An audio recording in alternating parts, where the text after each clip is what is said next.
the top 5 challenges being in a polyamorous relationship. Drum roll, please. Numero uno. Coming to you. Number 1 is couples privilege. Couples privilege. Couples privilege. Yeah. Just kidding. Yeah.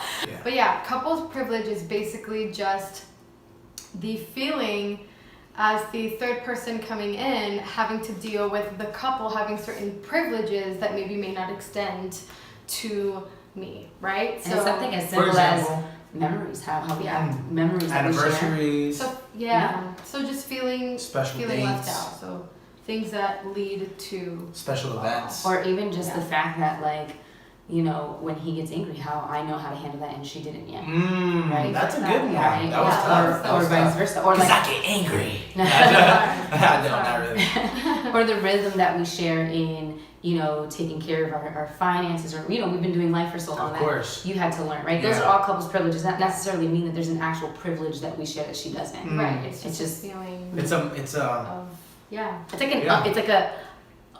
it's not tangible. Yeah, and it will make you feel like you are going crazy sometimes. Like you are literally going insane. But you're not. It's How have you dealt with that? Right. I feel like that's cool though. Like when you can go, hey, this isn't me. Yeah, this isn't me. Couples privilege. Exactly. I think that was such a shift in our relationship when we understood what that feeling was. Yeah. You know, so I think even for us, going, well, she's not going crazy. This is couples privilege. right, it like really Makes helped us all. Yeah.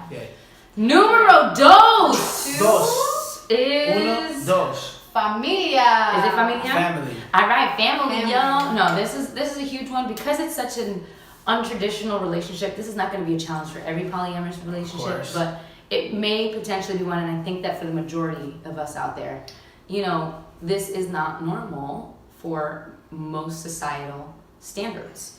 And when you realize that this is the love that has found you and that you want. Ooh, I love that. I love that has found you. Ooh, yeah, so you sharing that with family members will, for some or most people, put a tension in the relationship.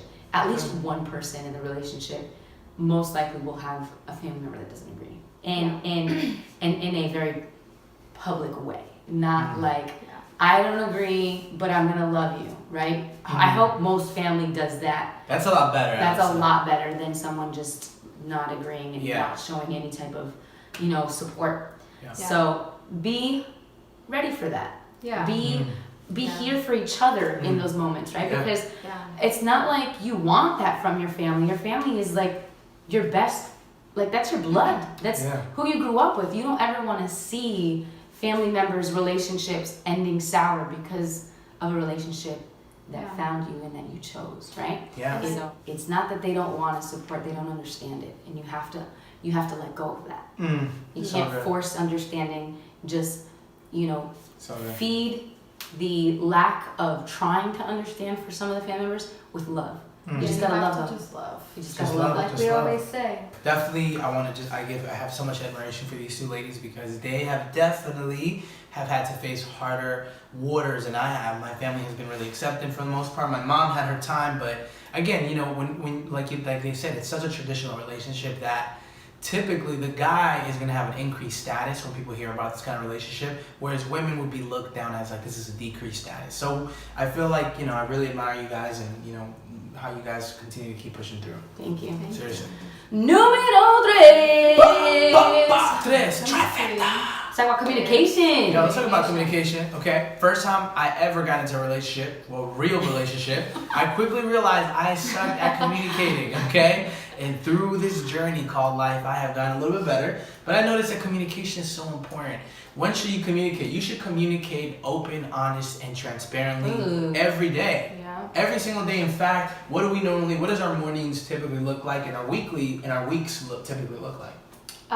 We are always checking in on each other and having morning meetings. And like at the end of the week, we have a meeting to just kind of like go over all life stuff and just check in on each other. We even get into, you know, any honest moments. You know, if anyone has something that's been on their heart, on their chest, to share it openly, where no one can judge you, no one can tell you you're not right for feeling that way. It's just an honest moment. And even if it's something that's bad, even if it's something you don't want to share, the honest moment time is a no judgment place. It's so powerful. That is hard to so create powerful. a space like that, but when you love each other, it's worth it. Yeah, and I've gotten even better because of this relationship. So. Oh yeah. You holler. Us. Trifecta us. All right, número 4.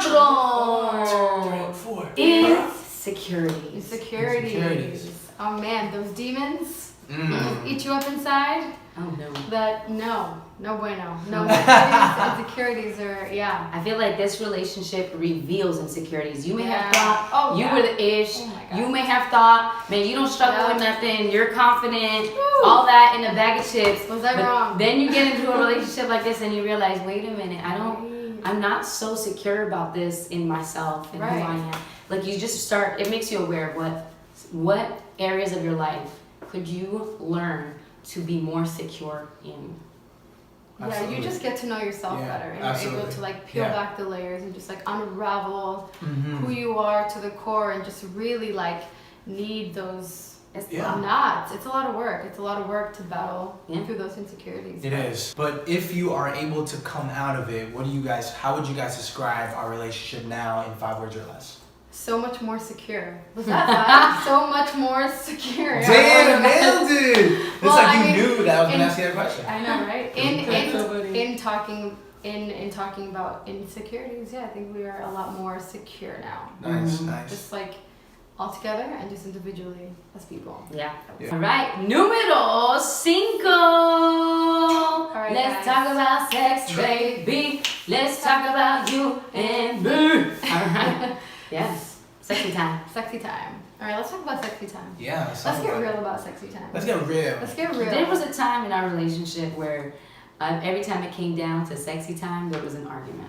Yeah. There was like it was weird. We just didn't know how to navigate it. Yeah. Hold up. Rule number 1 said. Rule number 3. Rule number 4. Rule number 5. I think that that's important. Yeah. When we, first started our relationship, there was no rule book. There is no rule book. There's none actually. And we didn't know how to navigate this part. We tried to create a rule book. We tried to set rules. We tried to set rules on sexy time. We didn't understand it. Yeah. Yeah. And also to the point where we just stopped having it for a while. Oh, yeah. And then it got to the point where we only had sexy time when it was the 3 of us. It's evolved so many times. Evolved. Yeah. Because so many emotions were involved and feelings being hurt, and it got hard. It got really hard. Sexy time is going to be hard. Yeah. You have to understand that, because everyone asks, do you ever get jealous? That's a form of jealousy. Yeah, like there's a form of jealousy that begins to creep in. I'm not saying jealousy in a bad way. I think that there's levels of jealousy. There's levels of jealousy. And there's definitely a level of jealousy when it came to sexy time. People, and all 3 of us would feel, neglected and angry and hurt. And so then we tried to put rules. We tried to do it a certain way, changed. We weren't loving freely. Yeah, and it felt like we were constricted. It's like, wait, is this normal? It was a mess. So let's give them a solution. What was the solution? Well, now it's literally just, hey, we're free, but make it equal. Make it equal. Like, just make sure everyone feels balanced. Yeah. And there's not an imbalance happening. And you know how you do that? Rule number 4 was communication. Well, yeah. I want to think of it too like this. Think of it as plants, right? You're in 2 relationships. I'm in 2 relationships. That's good. Take ownership of that. Say, I am in 2 relationships. Say it with me. I am in... No, I'm just kidding. Yeah, almost got So, understand this, right? I'm in 2 relationships. If I own that, if I say, man, I'm in a relationship with Pao, I'm in a relationship with Carly, right? If I'm in a relationship with 2 of them, think of them as plants. Yeah. If I'm gonna water one, I can't neglect the other. That one's gonna die. That relationship is not gonna work. Yeah. So I have to water them both. That doesn't necessarily mean that the rule is it has to be simultaneously, right? It's just like it's gonna be at 6 o'clock. when the sun is up. No, like it's just take care of your relationships, nurture them, and nurture them equally, so one is not feeling neglected. That's it.